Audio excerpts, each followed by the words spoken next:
Well, ISO 9001:2015. It's been released, as you know. So the rumor is. That's last month.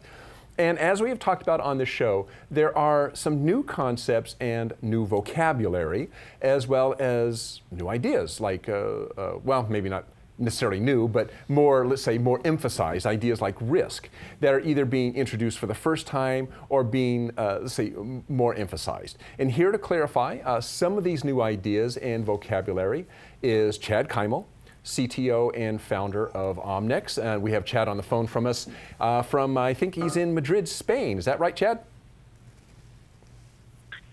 Hi, Dirk and Mike. How are you guys today? Hey, pretty good. How are you? You're in Madrid, is that right? Yes, Mike. Sorry, Dirk. I am in Europe as we speak. Okay. Well, we'll keep you on the line here just for a few minutes. We had a few questions. So it's kind of some clarification that we'd like now that the ISO 9001:2015 standard's out. And first of all, there's a couple ideas here that I think have confused a few people, or they want some more understanding of it. And that is the concepts which are what the standard means by context. It uses the term business context, and also interested parties. And so can you just kind of really briefly describe to us what the standard means by context and interested parties? Excellent questions. And I think many people are, searching and trying to understand these. So when you look at the context of the organization, I mean, the standard itself helps us out by saying, think of it as the business environment. So what ISO 9000 says is that we look at the business environment and we identify internal and external issues that affect our approach, our organization's approach to developing and achieving its objectives. So really, you're identifying internal and external issues to identify your objectives. So it's a word that's been bandied around for the last 4 or 5 years in business circles.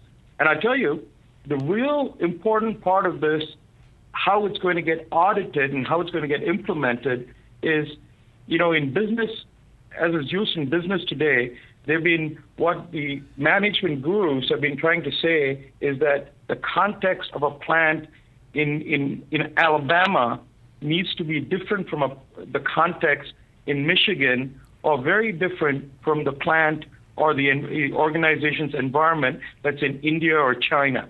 So, it's going to be interesting, what companies do and then how it's going to get audited.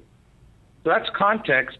Interested party expectations, or interested party is always, it's tied to the what they call requirements, and a requirement is a need or expectation. So what we're trying to do is not just interested party cannot just be anybody. It's persons or organizations that can affect or be affected. Standard says by our decisions or activities, but we can really think people who can affect our company's future. Who can affect, people like our owners, the stock owners. Could be suppliers. It could be, of course, our workers. And how you rate those interested party expectations is by how much they can affect us, our future. So that's a short answer, Dirk, to context and interested party expectations. It's more interesting when we think about, really how it affects a management system.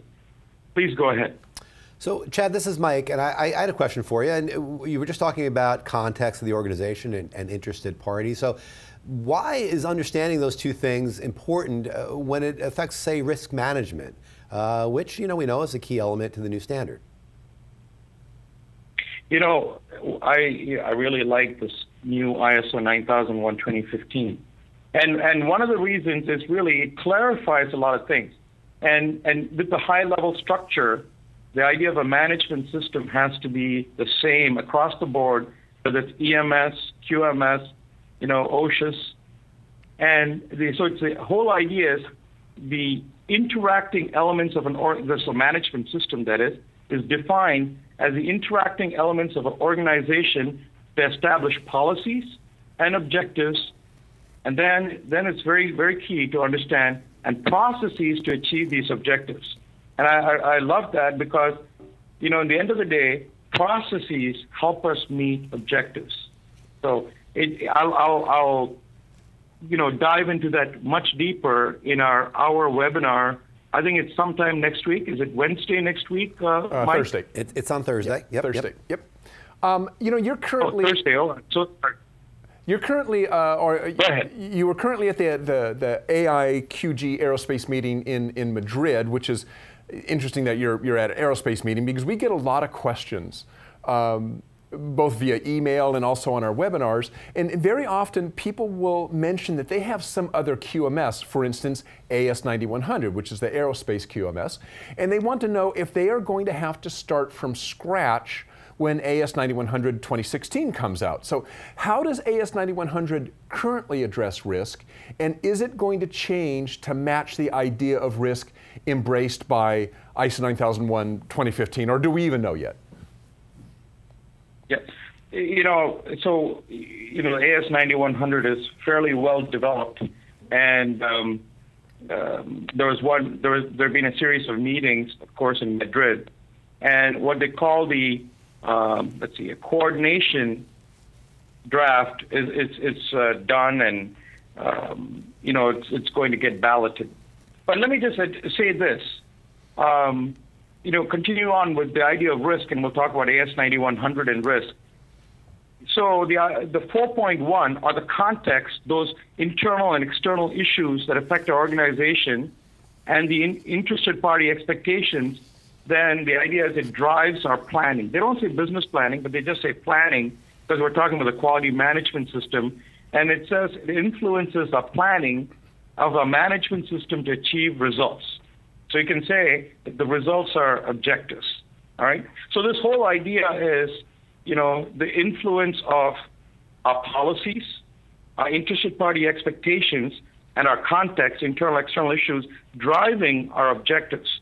So that idea, Mike, is very new to AS9100.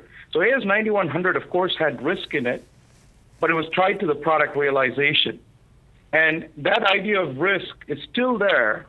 And because the section is called operations, let me just go to that section here, 8 in operations. So in the coordination draft, it's under operational planning and control. So you can see 2 places here.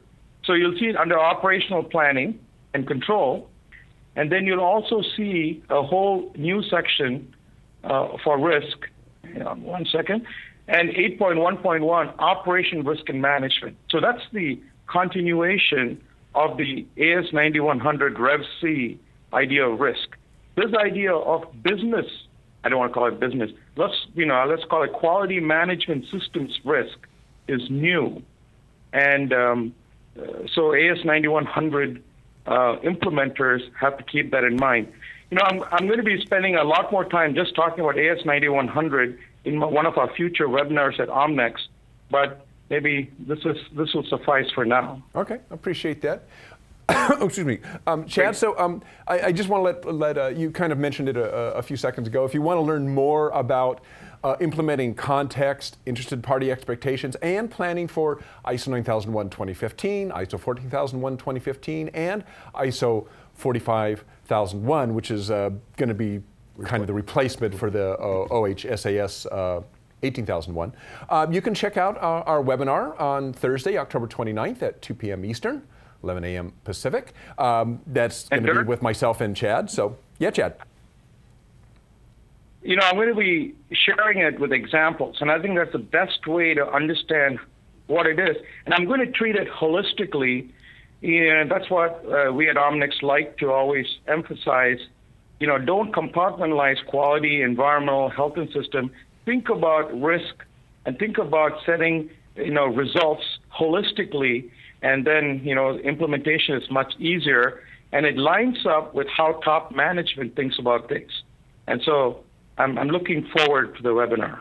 Okay, well, Chad Kymal, CTO of Omnex, thanks for joining us, and we will see you. We'll see you next Thursday at the webinar. Excellent. So long.